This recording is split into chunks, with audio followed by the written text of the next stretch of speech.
Қалалық жұмыспен қамту орталығына күніне 100-ге тарта адам келеді. Олардың мақсаты бір жұмыс табу. Бұл жерде жұмыс іздеушілерге арналған өз-өзіне қызмет көрсету аймағы бар. Және де олар арнайы мамандарға көмекке жүгіне алады. Андрей Шулерде аталған орталыққа жұмыс іздеп келді. Мамандығы бойынша газ электр дәнекерлеушісі.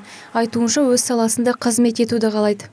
Я приходил уже. Мен бұл жерге осымен екінші рет келіп отырмын. Мені жұмыссыз ретінде тіркеп, қазір бос орындарды қарап жатыр. Алатын жалақым шамамен 100 мыңнан жоғары болған қалаймын. Оқуды жаңа бітірген жас мамандар үшін жастар тәжірибесі бағдарламасы таптырмайтын мүмкіндік. Олар жұмыспен қамту орталығы арқылы қызметке тұрып, 6 ай көлемінде тәжірибе жинайды. Осы жылы аталған бағдарлама бойынша 230 жас маман екі қолға бір күрек тапқан.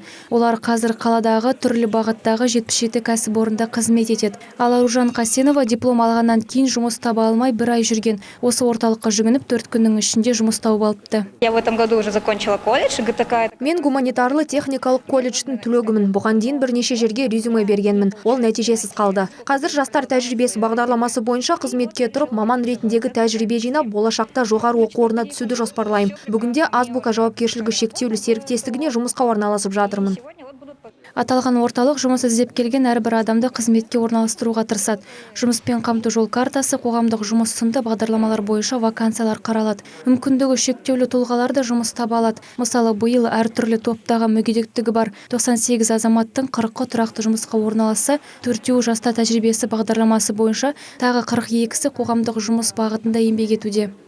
В рамках государственной программы Еңбек нәтижелі жұмыспен қамтуды және жаппай кәсіпкерлікті дамытудың 2021 жылға дейінгі мемлекеттік бағдарламасы бойынша биыл 600 миллионнан астам қаражат бөлінді. Бұл бағдарламаға 4 мыңнан астам адам қатысты. Сонымен қатар, биыл кәсіптік білім алуға 265 адамды жібердік. Олардың 112-сі бүгінде жұмыспен қамтамасыз етілген. Осы жылы азаматтардың кәсіптік білім алу жолында 96 миллион теңге көлемінде ақша бөлінді. Адамдар бұл жерге тек жұмыс іздеу үшін ғана келмейді.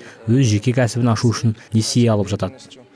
Жұмыспен қамту орталығына жұмыс іздеуші немесе жұмыссыз ретінде тіркелу үшін жеке бас куәлігі ғана керек. Нәтижесінде арнайы түйіндеме дайындалып, барлық бос орындар қарала бастайды.